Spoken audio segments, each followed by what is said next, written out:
Sometimes, when I sit on this bench and look at the faces before me, I don't just see cases. I see stories. Stories of struggle, of mistakes, of survival, and sometimes of pure grace. The law teaches us justice. But life teaches us mercy. And mercy, my friends, that's where humanity begins. Let me tell you about a morning I'll never forget. A morning that changed how I see compassion. Forever. It was a bitterly cold morning in Providence.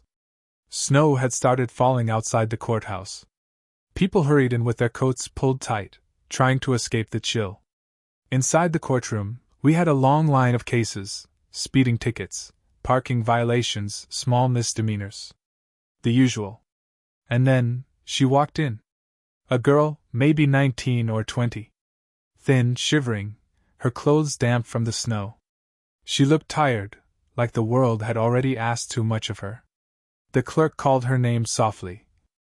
Emily Foster. She stepped forward, clutching a small piece of paper, a citation for sleeping in a public park after hours. A fine of $50. It doesn't sound like much. But to her, it was everything. Judge Caprio. Good morning, Emily.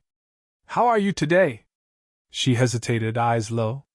Cold, sir, and I guess a little scared. Judge Caprio. Why were you in the park, Emily? She swallowed hard. I didn't have anywhere else to go, Your Honor. The shelter was full. I was just trying to stay warm. Silence filled the courtroom. Even the officers looked down. I asked gently, Do you have any family here in Providence? She shook her head. My parents passed away when I was 17. I tried to manage, but it's been hard. I used to be in school. I wanted to study law. She smiled faintly, almost embarrassed by the dream. But that feels like another lifetime. Her eyes glistened, not from pity, but pride. The pride of someone who's endured too much to cry anymore. I leaned forward. Emily, the fine here is $50.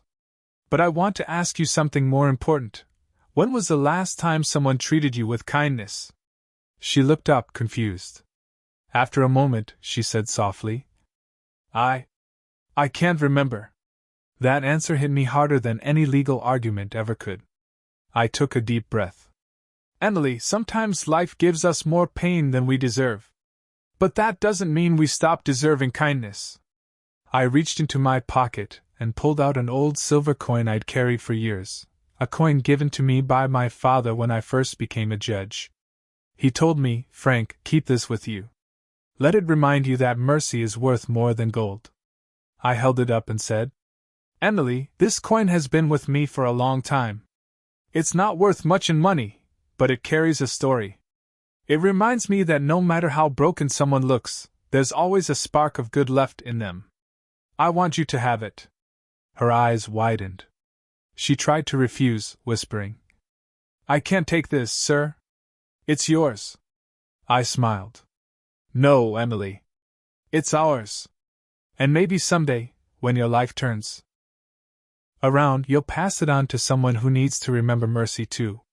The courtroom was silent. You could hear the snow falling outside. Then I said quietly, As for your fine, case dismissed. She thanked me with a trembling voice. Not out of relief, but out of disbelief that someone had seen her as human, not as a problem. She left that day with a coat someone donated, a small meal from one of the officers, and that little silver coin. And honestly, I didn't expect to see her again. Days turned into months, months into years. Thousands of cases came and went. But sometimes, when the courtroom was quiet, I'd think of her, the girl with the dream of studying law and a coin in her hand. One spring morning, years later, my clerk entered my office with a puzzled look. Judge, there's someone here asking to see you, says it's important. Who is it? I asked. She says her name is Emily Foster. I looked up in disbelief. The name hit me like a forgotten melody. When she walked in, I barely recognized her. She wasn't the shivering girl from that winter morning anymore. She stood tall, confident, dressed in a navy suit. Her eyes still carried that same kindness, but now, there was light behind them. Emily? I said, smiling. You look different. She laughed softly. Different is one word for it, Judge. She handed me a small envelope. Inside was the same silver coin, polished, shining. And a note that read, Dear Judge Caprio. I kept this coin as a reminder that someone believed in me when I didn't believe in myself. Because of you, I went back to school, finished my degree, and today, I'm a lawyer. It's time for this coin to help someone else. I stared at her, speechless. I asked, You really became a lawyer? She nodded, eyes glistening. I wanted to help people the way you helped me. I started volunteering with youth shelters, helping kids who got into trouble with the law. Many of them just needed someone to listen, like you did. I looked at her and said quietly, Emily, you may not realize this, but you just taught me something. Mercy doesn't end where the courtroom ends. It begins when someone carries it forward. She smiled. I guess we both learned from that coin. I placed the coin back in her hand. Then keep it, Emily. Because mercy isn't a thing you give once, it's a way of living. But she shook her head. No, Judge. This coin belongs here, on your desk, ready for the next person who needs it. She placed it gently beside the gavel, and for a long moment, we both just stood there, two lives connected by one small act of kindness. Later that evening, after court was over, I sat alone in the empty room. The benches were silent, the lights dimmed. And that silver coin gleamed softly under the lamp.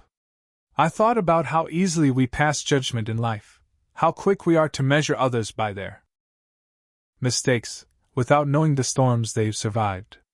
That day reminded me of something my father used to say. Frank, justice is about fairness. But mercy is about love. And maybe that's what our world needs more of, not just fairness, but love disguised as understanding. Because here's the truth. We don't heal people by punishing their pain.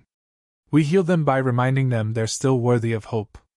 Emily's story taught me that even the smallest gesture, a word, a coin, a moment of empathy, can rewrite someone's future. We never know what someone is carrying inside. Sometimes, the kindest thing we can do is simply see them.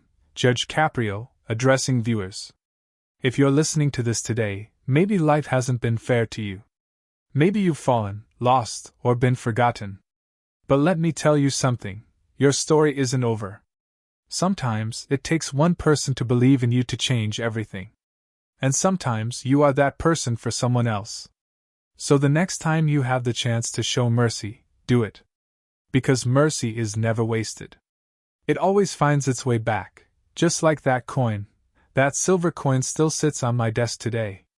I keep it not because it's mine, but because it reminds me that we're all part of the same story.